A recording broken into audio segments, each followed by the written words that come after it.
Hello, magandang araw sa lahat ng mga palangga, Luzon, Visayas, Mindanao. Alam kong excited na kayo sa ating every pasabog, kaya naman nakaka-pressure kayong lahat. Kaya dapat ang mga pasabog ko ay talagang kumakabog sa banga.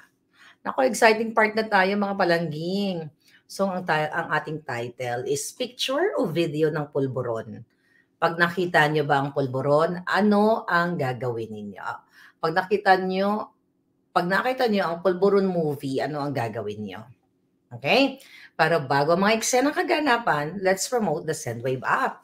Libre magpadala ng pera sa Pilipinas gamit ang promo code Maharlika para magkaroon ka ng $20 free credit kung ikaw ay first time magpadala. Kaya naman, kung ikaw nasa Amerika, Europa, Canada, and UK, go, go, go! Now na. Okay, so ito na tayo. Oh my God, this is so exciting. Kinakabahan na catch. Okay, kinakabahan ba kayo? Alright, bati muna tayo. Si Moonstar Mountain Girl TV, si Liza, dito si Ahas. Happy good morning everyone. Roger Cruz, clap, clap, clap. Winnie, Charlotte, Matt, vonggang mga eksena natin today. Okay? May pumasok na pasabog. Sandali. May pumasok na pasabog. At syempre, binabati din natin si Mami Tanting and Daddy Angel Michael. Hello po mula sa Merced, California. At syempre si Chef Mark at si Jam. Thank you. Alright. Ito mga hitad. Sabi naman pa, Marty, kabilisan mo na, dahil makapasikot-sikot. Syempre, ano muna, di ba? Ano muna tayo? So mga palangga, ngayong araw na ito, balikan muna natin itong para maintindihan ng lahat. Balikan muna natin itong pinakita ko. Actually, yung pinakabongga na pinakita kong information sa inyo, itong dalawang PDEA reports, di ba? Ito yon, okay? Ito yung dalawang PDEA report ng pre-operation report at yung pre-op at saka yung authority to operate. But eto, na-miss nyo to, okay? Pero pinakita ko rin naman to itong dated March 10 of 2012, which is yung memorandum. Ayan yung memorandum. Balikan natin to. Di ba mainit na ito, maugong na itong bonggang-bongga na sinasabi ng PDEA, ito daw po ay fake. At ito ay AI. So nagpasalamat nga tayo sa Daily Tribune na pinost nila, pero ilang oras lang ba yun, ay tinawagan sila ng Jutang Ginemes na gobyerno ni Kuting Jr. sa pamamagitan ni Cesar Chavez ng Presidential Communications. Pina-take down, diniktahan ang Daily Tribune. Okay, alam nyo na yung ganon. So, palangga, balik tayo dito sa March 10 of 2012 kasi ngayon, i-reveal na natin kung sino yung artista. And also, yung mga palangga nating mga magagaling ay nakahanap ng article o ng video from TV Patrol in 2011 na itong artistang ito ay nasangkot siya sa pambubugbog ng kanyang mga kasambahay. Nung una kasi sabi ko mga palangga, ayaw ko sana siyang pangalanan. Ayaw muna siya idamay kasi sabi ko hindi naman siya politiko, wala naman siyang ninanakaw sa bayan, sa halip na sira yung kanyang buhay. Pero kasi may mga bagay na kailangang pangalanan kasi hinihingi ng pagkakataon at hindi natin pwedeng ikubli sa ngalan ng katotohanan. Sa ngalan ng katotohanan ng fairness and transparency sa ating bayan. Basahin natin ulit ito ng bonggang-bongga. Etong memorandum na ito. Okay, for Director, IIS, Intelligence and Investigation Service. Okay, from Investigation Division. Ano yung subject? Reported nefarious activities of Miss Soriano. Okay, gano'n lang pangalan natin. You know what I mean. Okay? AKA Maria. And Bongbong Marcos at Bonget. Okay, si Terry. Kaya nga itong Terry. Okay? March 10, 2012. I'm sorry, kailangan natin siya pangalanan sa ngalan ng katotohanan na malaman ng Pilipino. Dahil ito po ay usapin ng 115 million Filipinos na meron tayong isang presidente ngayon na isang bangag-bangag-bangag. March 10, 2012, this has reference to the reported nefarious activities of Miss Soriano, aka Maria, or anak ni John Marcia, wala na eh, tinodo na natin. Unit 46C, Rizal Tower Building, Rockwell, Barangay Poblacion, Makati City, and Bongbong Marcos at Bongit with an unknown address. So, may mga lumabas kasi, sige tapusin ko muna. Number 2, ito. A confidential informant personally appeared before this office and reported the above-named showbiz and political personalities together with some unidentified male and female companions who were allegedly seen inhaling powdery substance suspected to be illegal pulburon inside the above-cited condominium. Okay? Excited condominium unit. Recommend approval of the attached pre-operation report or authority to operate, to conduct casing and surveillance, to verify the veracity of this report for their possible apprehension if warranted. So may perma. So ito yung March 10. So kaya nga yung PDEA at yung mga dugyot nila, ito daw sinasabi ay AI, ay fake news. Mamaya, dadako tayo sa pinaka-exciting part, darling. So, dun sa pre-op na pinakita ko sa inyo, meron lang doong address na hindi nag-match. At ito yung ginagamit nila. Okay? Yung sa pre-op na to, ito na yung binabasa ko mga hitad. Okay? Pre-op na yan. Okay? Ang sabi dito, walang control number, di ba? Dated March 11, the next day na ito. Yung binasa ko kanina, yung memorandum, was March 10. Ang sabi dito, Unit Office Intelligence and Investigation Service, name of target, ayun na nga, pinangalan na natin yung target, and some unidentified male and female cohorts. Okay, specific area of operation, NCR, Makati City. Anong sabi dito? Summary of information. Dito ito yung mga nilulusot ng mga dugyot ni Kuting ng which daw ba talaga? 4C or 46C ang address. Okay. A confidential informant personally appeared before this office and reported that a group of showbiz and politically affluent personalities are frequently using illegal pulburon inside. Pasensya na, kailangan natin baguhin minsan yung mga terminology. Illegal pulburon inside Unit 4C.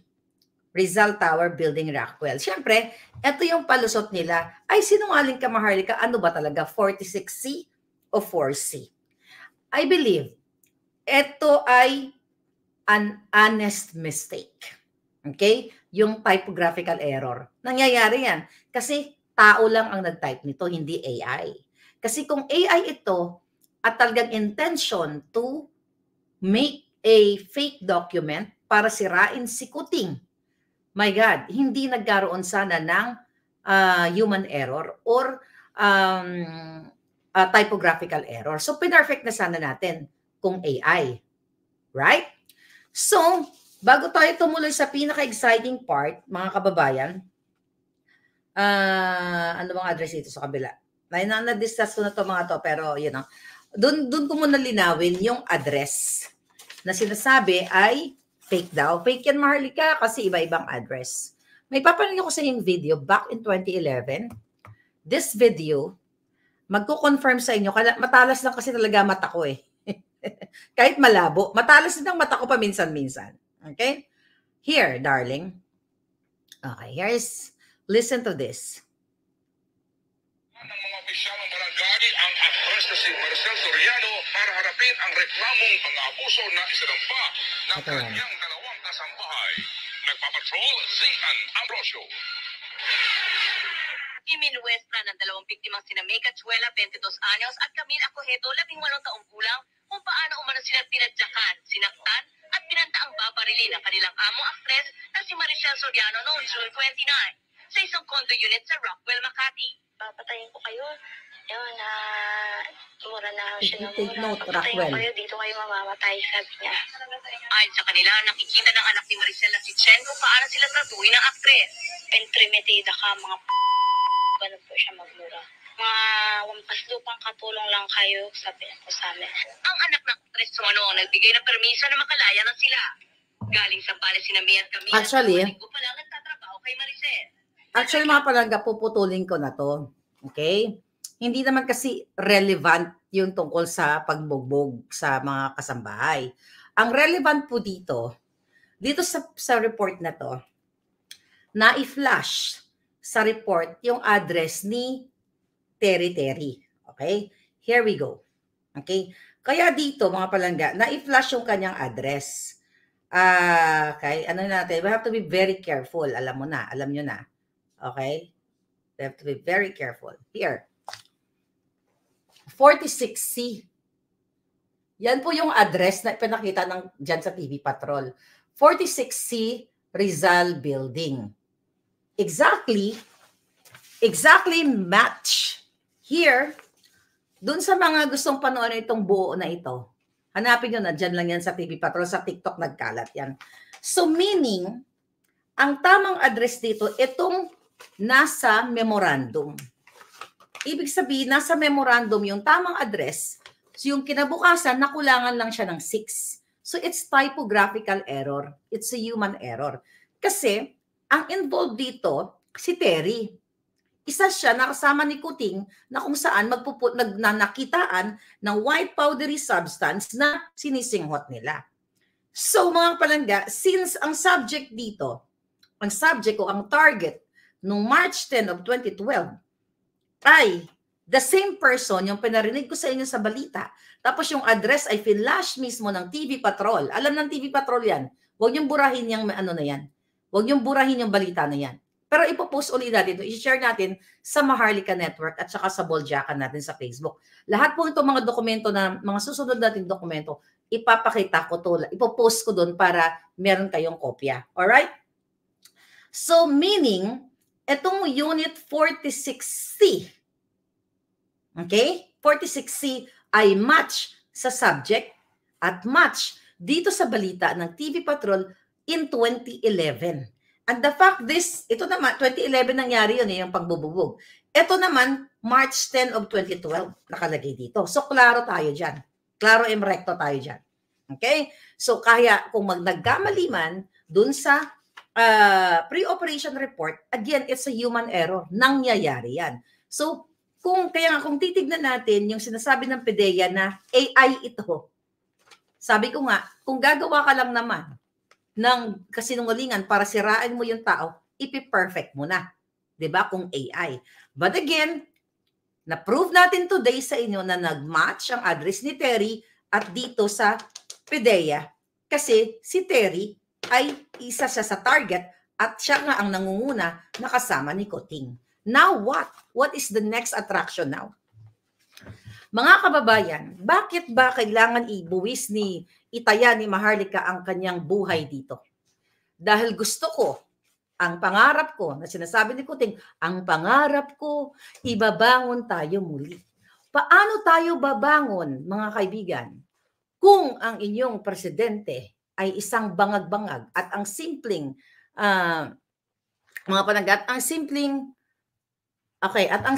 mga bagay-bagay, ang simpleng not bagay-bagay, pag pupulburon test ay hindi niya gagawin. By the way, sabi na nag-comment kanina ay nagkaayos na raw yung kasambahay at saka si Maricel. So kaya nga hindi naman relevant yung issue, but thank you.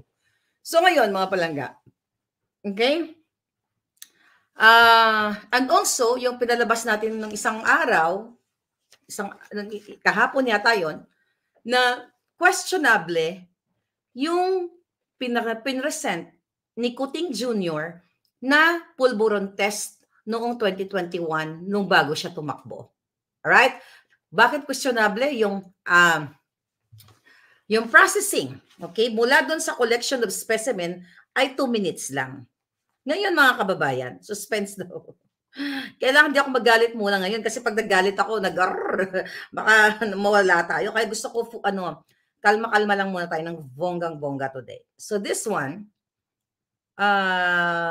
here, okay, ito. Ito yung pinakita ko sa inyo. Okay, ito. Ito yung actual, yung transaction date kung saan si Kuting ay, ulitin natin ulit. Yan siya ay nagpa-pulburon test. It's like more than 2 minutes lang ang mula sa actual hanggang sa report date. Ngayon, questionable yan. Kaya dapat, magpaliwanag ang ospital, okay, ang St. Luke's, ang pumirma, ang analyst at ang head of laboratory, yung doktor, kung bakit 2 minutes lang kakaiba yung kanyang pulburon test. Pero set aside muna natin yan. Actually, sobrang lahat ito ay juicy. Okay.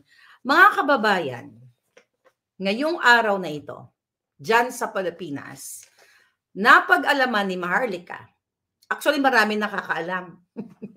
Kayo na lang ang nahuli. Okay. Na alam na ng Office of the President, alam na ni Marcos Jr., alam na ng Senate, okay? Alam na ng Senado at, teka lang, ito bagong papel to. Okay. Alam na ng Senado, alam na rin ng House of Representatives na ang ating pinakita sa inyong mga dokumento ay hindi AI. Bakit? My goodness. Yung pumirma po na investigation agent, napag-alaman natin, alam mo naman kahit sa loob ng Malacanang meron tayo talagang mga puting ahas na concerned. Concerned sila sa taong bayan. Concerned sila sa inyo. So napag-alaman natin, dated April 7, here's the date. Okay? Sulat po ito. That's the date. Ayan, April 7, 2024. Ito po ay patotoo na indeed, itong mga dokumentong pinakita natin and few days ago ay hindi po, fold natin, ay hindi po AI. Ito ay hindi AI dahil po dito sa sulat na ito na merong kopya ang PIDEA, Office of the President, kasi under yan kay PIDEA, under kay Kuting. At saka dapat naman talaga may kopya ang Senado at Kongreso. Ngayon, bayan, taong bayan. I think it's my duty bilang isang Pilipinong tumulo ang dugo o umagay ang dugo sa lupang sinilangan. Ito yata mission ko eh. Kasi ito'y pilit na ikukubli, itatago ng mga pangyarihang nasa gobyerno sa 115 million Filipinos para protektahan si Marcos Jr. sa kanyang kabangagan. Tama ba? Hindi ko pinangungunahan ng Kongreso. Kongreso, Senado, well, wala tayong aasahan sa Office of the President at PIDEA kasi hawak nila yan sa leeg.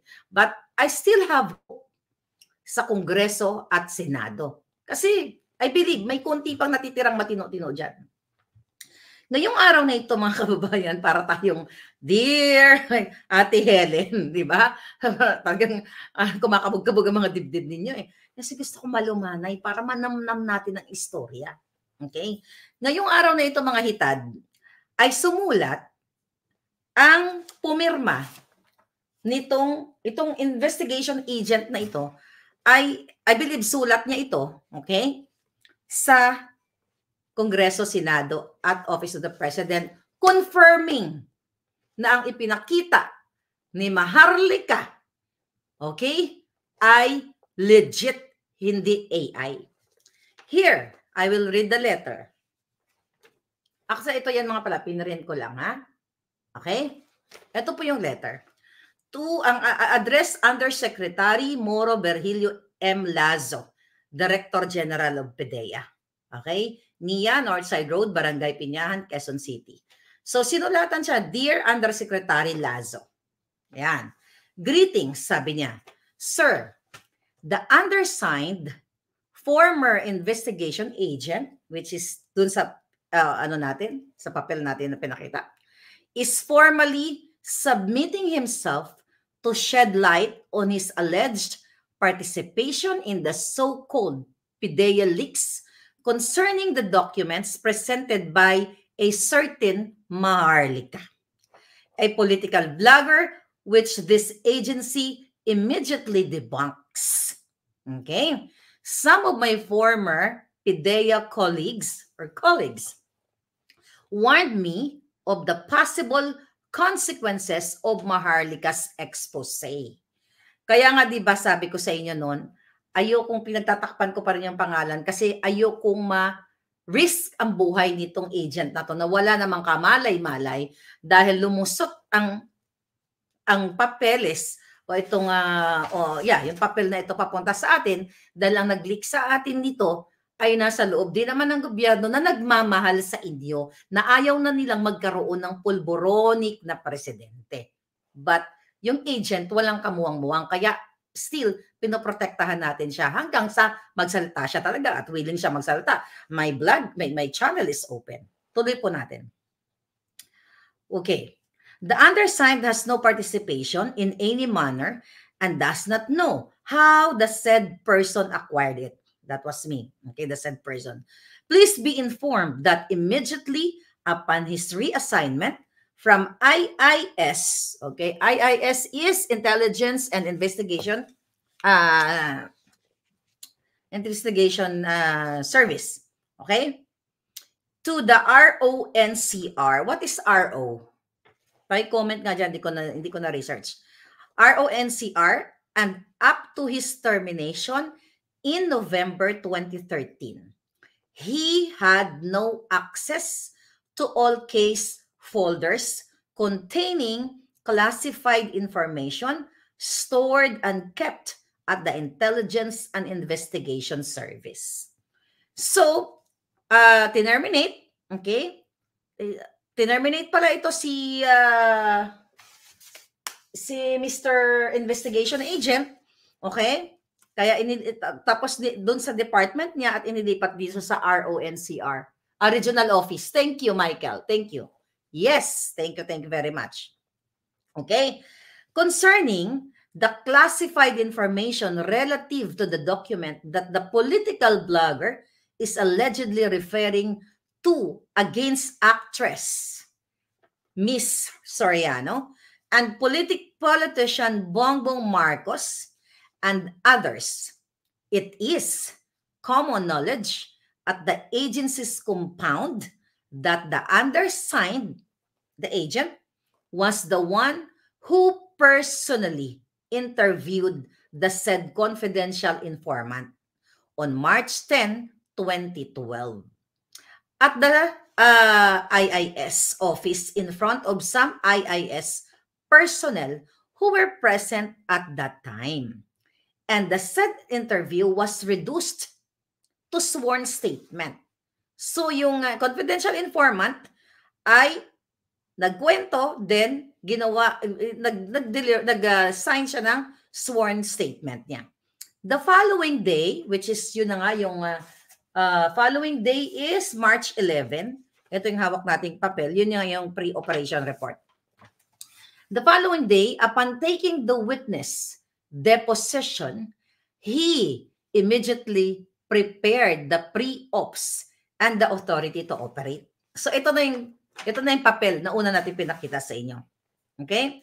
For possible casing and surveillance. A process under the PIDEA manual operations before the conduct of anti-pulburon operations. Okay? Unfortunately, the then deputy, listen to this, the then Deputy Director General for Operations halted the supposed planned anti-drug operation for unknown reasons. So, pinigil. So, tama yung impormasyon natin. Diba? Na pinigil. Although hindi pa napapangalanan si Ochoa dito, pero yung Director General ay ipinigil o tinigil ang in-stop ang operation, ang pag-raid supposedly kay Terry at kay Kuting. Okay? Ngayon, tuloy natin. Following the guidelines on document security, all the acquired classified documents were securely placed in a folder with a blue cover sheet. Confidential, containing, eto na tayo, kaya may title tayong ganyan, pictures of some personalities while using suspected illegal chuchu o illegal pulburon inside the suspected high-end condo unit at the sworn statement given by the confidential informant, including the memo dated March 10, 2012, addressed to Department of IIS. Ito yung sinasabi niya sa sulat, mga palangga. March 10, ito. Okay, yan yung sinasabi niyang sulat. Okay? Ngayon, mga palangga. Next page tayo. Okay? Together with the pre-ops and authority to operate, we're securely stored and kept at the IIS office. If all those classified documents were continuously spread to unauthorized persons, okay? Ako yun. Kasama ako doon. Malay ko ba? Okay? Gusto lang naman ng ating mga palangga na malaman yung lahat na nagpupulburon si Kuting. Okay? The highest possibility is that they could be used for personal and political reasons. But my reason is not personal. It's for the people na makalaya sa bangag-bangag na administrasyong ito. Tuloy natin. Please spare me from this mess. During the late President Aquino's administration, I suffered greatly from this agency's former crooked chief. Yung chief na nag-halt nito, na nagputol nito. Actually, ma-research nyo yan kung sino ang chief nitong sinasabi niya. Diyan sa mga article na research na nakalimutan ko lang yung pangalan niya. Okay, tuloy. If warranted, I am more than willing to submit myself to any formal inquiry your office conducts. I am hoping that this letter will merit your utmost attention. Thank you and God bless. Sincerely yours, lovingly yours, the agent. So, pakita ko po sa inyo, katunayan, kailangan malaman ng taong bayan, ito po ay may kopya na ang presidente ninyong Kuting. May kopya na silang lahat. Ayan po yan. Okay? Ibig sabihin, nasa mga kamay ngayon ng presidente. Nasa mga kamay ng PDEA, pero dalawang yan, wala tayong aasahan dyan. Umasa tayo kahit papaano sa Congress and Senate na mga palangga na patawag nila itong taong ito once and for all para magkalinaw. So meaning, dito sa letter na ito na natanggap nyo na Congress at Senado, inunahan ko na kayo. Kasi ayoko nagsisinungaling kayo sa taong bayan. Mga palangga, inunahan na natin na totoo, legit, dahil sa dala ng mga panindak din dito sa agent na ito, minabuti niyang magsalita at gusto niyang magsabi sa taong bayan. Sabi ni Palangga, may nagsabi, Congress, wala na rin tayong asahan dyan, sabi ni Bolinggit. Kaya nga Palangga, tignan natin. Pero ang tanong ko sa inyo, dyan sa letter na yan, binanggit niya na may letratong nagsisesyon si Kuting, na nagpupulburon. Kaya nga ang tanong ko, aantayin niyo pa bang makita? Well, siguro, aantayin niyo pang makita. Dapat lang na makita ang pulburon, na nagsisingot si Kuting at ang video, nasa mga kamay niyo yon. At babantayan ninyo etong Kongreso at Senado.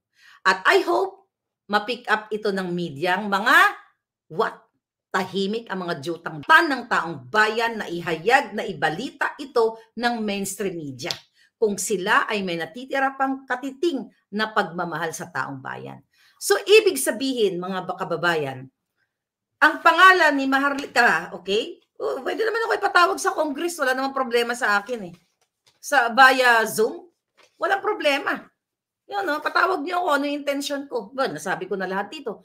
Pero ibig sabihin, hindi po AI itong tungkol sa pulburon ni Kuting.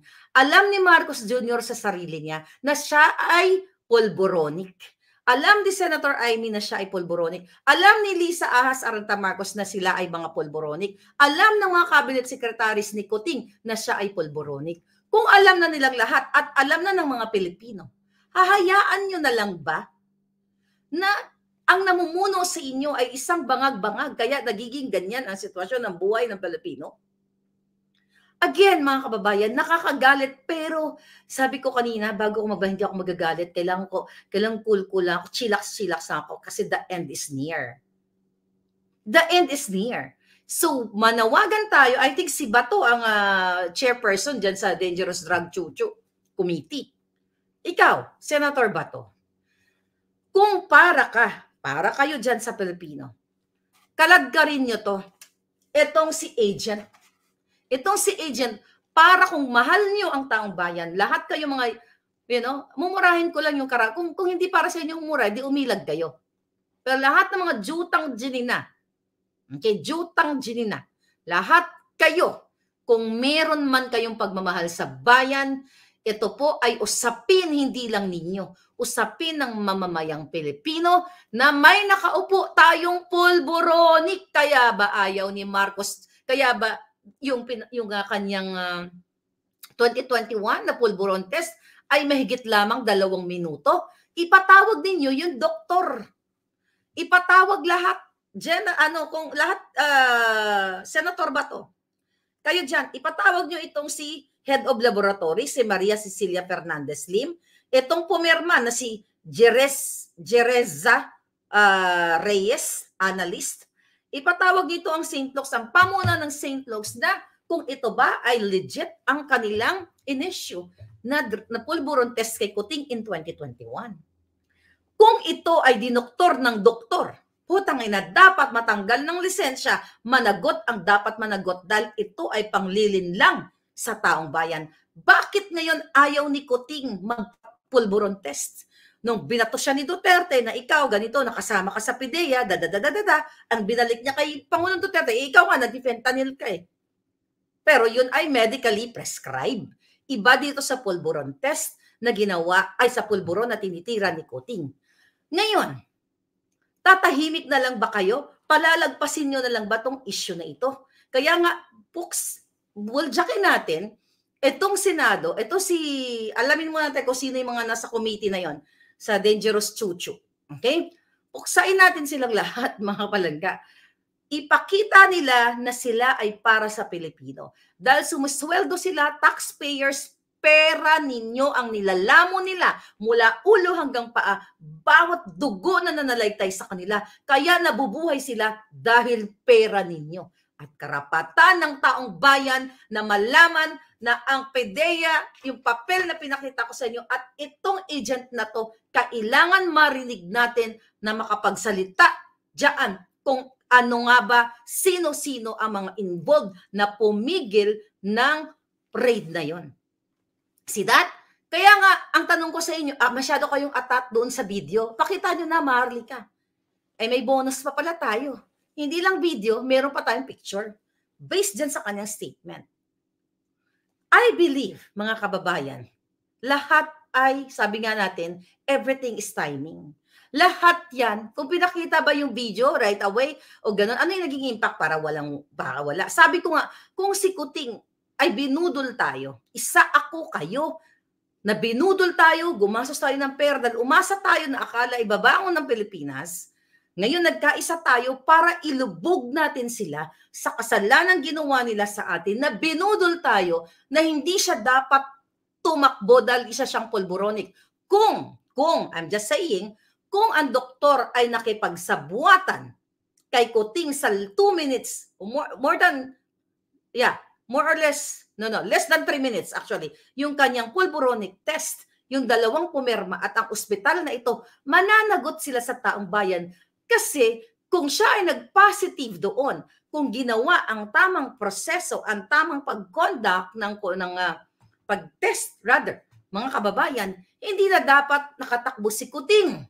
Kasi nga makikita ng taong bayan kung ginawa ng doktor, sinasabi ko lang, kung ginawa ng doktor ng tama ang kanyang trabaho, na si Kuting ay talagang tinest mula sa kanyang urine test to eh. Di ba? Kanya ba talaga yun o hindi ba talaga dinoktor, mga kababayan?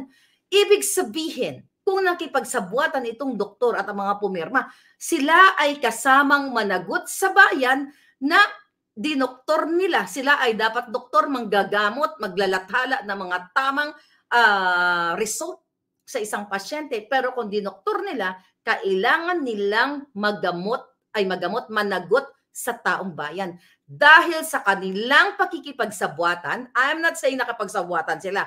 Kung sila ay nakikipagsabuatan, mananagot sila sa inyo sa 115 or so million Filipinos na inilagay nila sa ganitong klaseng kadiliman ang ating bansang Pilipinas na ngayon ay pasulong na tayo sa bakbakan sa bang dyan sa West Philippine Sea kasi nga ang nagpapatakbo sa ating gobyerno ay isang mayroong diferensya sa jutak dahil bangag-bangag, but actually hindi siya ang nagpapatakbo kundi si Lisa Ahas Satanas. Marami pang ebidensya, hindi lang kay Kuting. Doon pa lang sa extraction pagdukot ni Lisa Ahas sa mga bata sa Turkey, impeach siya, dapat matanggal na sila lahat. Pero dito ako focus dito sa pulburon na ito. Okay, na-segue ko lang. So mga kababayan, ang lalabas very, very soon.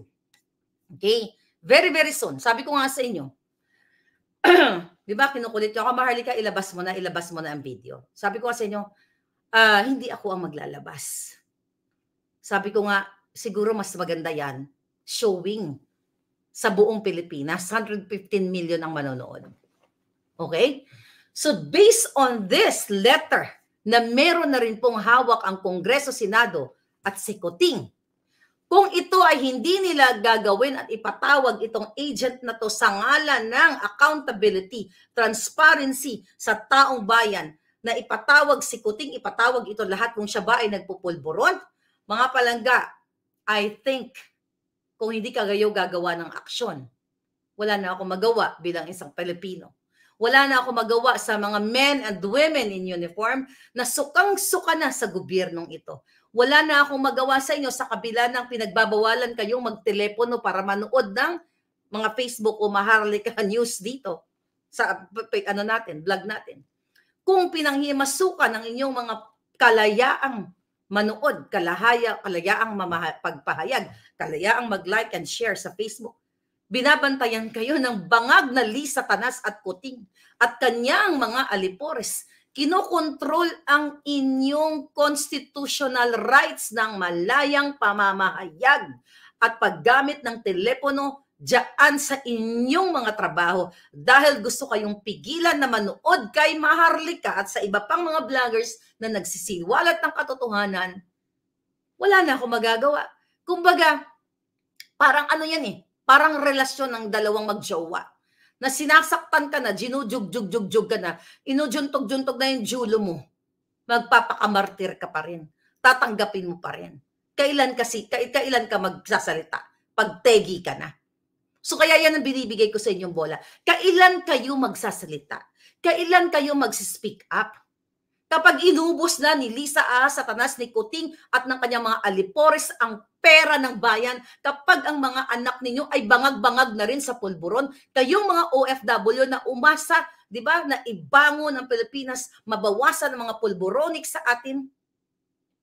Pero sa halip, ang ginawa ni Kuting, mga kababayan, let's take the opportunity now because we are 14,000 live viewers across social media. Pakita natin si Sayarot. Kung pababayaan ninyo, Senado, Kongreso, kayo lalo na mga palangga, kayo mga nakakanood ngayon, na si Kuting, kaya pala niya ay isinasama itong taong nahulihan ng tone-toneladang pulburon na si Sayarot at na-intercept pa ng Australian Federal Police, mga kababayan. Sinasama yan sa inyong sa kanyang state visit. Ayan si Tambaloslos, andyan si Marcos Jr., andyan si Lisa. Kung yan ay sinasama ni Kuting, ibig sabihin, di ba, by just looking at this picture right now, yung kanina, then itong mga dokumento, wala kayong pag-asa na solusyonan niya ang problema sa pulburon. Kasi he's part of it. He is part of it. Kaya naman, pag hinahamon natin siya magpapulburon test, ngingiti-ngitian lang tayo. At ibabalik kay Pangulong Duterte. At ayaw nila entertainin ang mga gandong klaseng usapin na dapat bigyan ng solusyon ng Presidenteng Kuting na magpapulburon test siya para once and for all, maging clear sa taong bayan. Pero bakit niya iniiwasan? Takot ka, Kuting? And I will, I can say, nasa exciting part na tayo. Ilalabas sa tamang panahon ang pictures at video ng pulburon. Actually, hindi lang pala isa, dalawa eh. Kung tatanungin niyo ako, Maharlika, may video pa talaga? Yes, may video and may picture pa. Ilalabas ba natin ngayon? I don't know. Hindi ko hawak ang bola. But yes, meron. Para, lalo natin mailabas, sa Senado natin ilabas. Kasi sumulat na itong investigation agent eh. Alam na ng Senado, alam na ng Kongreso. Kung sila ay para sa taong bayan, sa transparency, kay si Hodang, presidente o kung sino ang involved, ilalabas nila yan. Hindi sa channel ko ang pulburon. Diyan nyo sa Senado. This is not parang, sasabihin, Maharlika, para ka lang sa views. Huwag nyo ilabas sa video, sa vlog ko. Ilabas nyo sa Senado. I challenge nyo, sa Senado at sa Kongreso natin ilalabas ang pulburon test para mapanood, hindi lang ng mga palangga ko, mapanood ng lahat ng Pilipino kahit anuman ang kanilang political affiliation. Huwag dito sa channel ko. I challenge po doon sa mga may hawak, huwag dito. Doon sa Senado, doon ang proper place to show the pulburon video and the pictures of Kuting. You, Senator Bato, I challenge you to open an investigation. Isama dito ang agent na ito para sa katotohanan ng taong bayan. Ngayon, kung ayaw naman ni Kuting na ipaglabas pa namin, hindi pala ako, nila, palabas nila ang pulburon video, magbalot-balot na kayo. Kung ayaw nyong mapahiya kayo sa buong mundo na makita ang movie and picture ng buong sandatahang sanlakas ng Pilipinas at ng buong bansa. Okay? Bumaba na kayo ng tahimik para hindi ka na makaray-karay. That's my challenge. Pero magmapatigas si Lisa. Dahil ang buwaka ng inang babaeng yan ng pinaka-national problem na nagdudulot ng lahat ng kahirapan ninyo, pangkikidnap ng kabataan, may ebidensya din tayo dyan. Pag nakita nyo, you know what, that audio, yung pinakinago sa inyo, antayin nyo lang. May video na magpapatunay na si Lisa ay hindi minsan ay nakipagsabwatan sa ahensya ng gobyerno para dukutin, para i-extract ang 2 minor de edad sa Turkey. Do you think this is personal? No.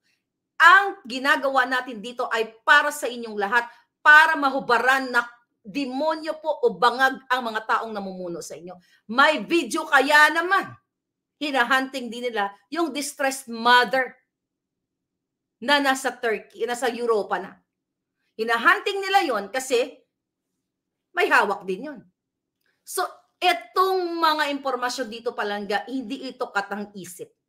Hindi ko po ilalagay sa peligro ang buhay ko kung ito ay mga fabricated lang. Ang pwede lang mag-fabricate ng crime ay si Lisa Satanas, katulad ng ginagawa panghaharas dito sa distressed mother, sa akin at sa iba pa. The intention here is para ipakita sa taong bayan ang ginagawa ng gobyerno ninyo na polboronic. Wala nang ngang karapatan silang mamuno. Imagine nyo kahit sa loob ng Malacanang nagpopolboron sila. Kahit during itong pagkapanalo nila, di ba? Isa sa in-expose ko sa inyo. Mismo the presidential sister Amy Marcos, nung ako ay nag-message sa kanya. Dahil yun yung mga nakakasunod, alam nyo na, dahil ang aking palanggang si Pebbles Kunanan, Pebbles Talakera, ay sabi ko ay kay Manang Amy, merong pasabog ng bongga-bongga. Hindi pa nga alam ni Senator Amy kung ano yung sinasabi ko na pasabog o ano din sinasabi ni Pebbles. Ang text sa akin o message sa akin, ano yun, Maharlika? yung pagpapabili ni Lisa ng pulburon. So meaning, knowledgeable si Senator Amy Marcos na ang kanyang kapatid at ang kanyang sister-in nung, jutang Ginny ng Jatanas ay nagpapabili ng pulburon. And that message sometime in July and August of 2022. At yan ay nakaupo na si Kuting. Kaya ba ayaw ni Marcos Jr. na magpa-pulburon test? Kasi makikita pa sa kanyang sistema na siya ay addictus benedictus? It's your call. AFP, PNP, kung may natira pang matitino dyan, Marin, lahat kayo, lahat ng mga taong nasa gobyerno o lahat ng mga palangga ko, nasa inyong mga kamay. Hindi po natin pinababagsak si Kuting. Ba't natin sa pababagsakin kung tama ang kanyang ginagawa? Siya ang nagpapabagsak sa sarili nila at actually wala nang sarili nila sa bayan. Imagine niyo, travel here, travel there. Ilang travel niya? 20 plus in less than 2 years.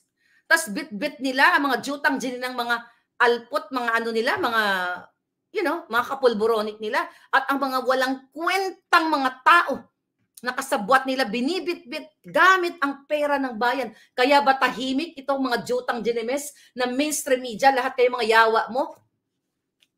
Hindi pala, may iba pala. Exemption ng SMNI kasi lumalaban sila. Kaya pala Tribune, okay na sana, believe na ako sa inyo. Kaya itong mga to, ayaw nila iulat. Bakit? Kasi nasungal-ngalan na kayo ng payola every month. Yan ba ang pinapalamon nyo sa mga anak ninyo? Pera ng bayan, walang kwenta yung mga report ninyo. Ang nire-report ninyo, puro mga may nag-away, nag-snatch, ganito, ganyan. Walang kwenta.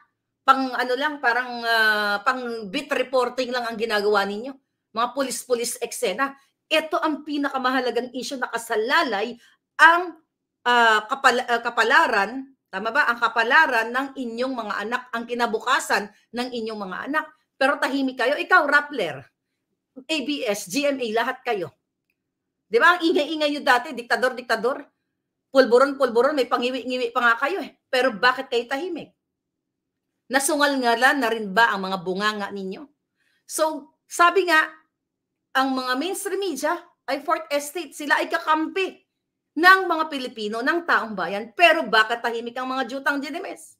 Nag-report naman ang Tribune, tinawagan ni Cesar Chavez at ang PCO, tinakot ng bongga-bongga, dinilit. Kasi daw AI. Ngayon, ilalampasok ko kayo sa kangkungan. Dahil ngayon alam na ng Kongreso at Senado, alam na ni Kuting at I don't think na maiiwasan nila itong sulat nitong agent na ito. At mga palangga, we have to pray for the agent, baka gurgurin. Baka gurgurin. Nananawagan ako sa iyo, agent. Kung narinig mo to, please record the video. I-record niyo po kung ano yung sasabihin ninyo sa Senate. Kasi sabi niyo dito, sabi mo, if warranted, I am more than willing to submit myself to any formal inquiry your office conduct. So meaning, ako, advance lang tayo mag-isip. Kasi ako, meron na akong, di ba, nireport ko nga sila sa FBI dahil gugurgurin nila ako. Pero meron na akong recorded video dyan, noon pa. Na kapag ginurgur ako, si Lisa Ahas, si Marcos Jr., si Romualdez, si Sandro, lahat ng mga buwakan ng inang yan, ang haba ng listahan ko. Nilista ko sila dito sa Federal Bureau of Investigation, sa authorities na kapag ako inagurgur, sila. At sinabi ko na rin yan sa aking abogado. Just so you know. And you, agent, okay? You agent, gumawa na rin po kayo ng video. Wag sulat. Video, then secure it. Okay, wag lang sa family niyo, sa close friend o sa close na kamag-anak, na wala diyan sa bahay ninyo, 'di ba? I-distribute mo na yung iyong statement kasi vindictive itong mga bangag na ito. Kapag bangag ka, wala ka na sa tamang kaisipan. Ibig sabihin, pwede ka nang manggurgor. Katulad ng ginagawa sa akin. Na imbis na sagutin ang mga paratang, sagutin ang mga hinaing, ang kanilang resback ay what? Ipatanggal ang Facebook page. Remember, kagabi yung pinakita ko sa inyo, yung usapan ng dugyot vloggers? with the Presidential Communications Assistant Secretary Patricia Martin na kung saan pinag-usapan nila kung paano ipabagsak ang aking Facebook page using the government power, gobyerno. Nanalo sila mga kababayan. Pinabagsak nila ang dalawang Facebook channel ko, page ko, noong December 28 of 2023 and first week of January 2024. Maharlika Boljakera is across 1.2 million followers. Nagwagi sila. Ito ay doon mismo sa screenshot na pinakita ko sa inyo, na pinost ko doon ang pangalan namin ni SAS na ipatumba nila. Pero nagwagi sila sa akin, pinatumba sila. Pero hindi pa rin sila nagwagi. Dahil the more na sinusuppress nila tayo, the more na naging curious ang taong bayan para hanapin si Maharlika, ang nga bells ni Maharlika. Thank you for 15,000 live viewers right now. Kasi, imbes na sagutin nila ang mga kritisismo, gumawa sila ng tama sa taong bayan. Pamurahin nila ang bigas, huwag nila ilagay sa ang Pilipino sa kaguluhan o sa bang sa West Philippine Sea. Bigyan ng trabaho ang Pilipino, ang pinagtatrabahuan nila kung paano tayo isuppress, paano pa tayo patahimikin katulad ng SMNI na nagtanong lamang tungkol doon sa 1.8 billion na travel expenses ng buwaka ng inang Tambalos dos Romualdez. Ano ang naging effect sa kanila? Niligwak ang kanilang channel.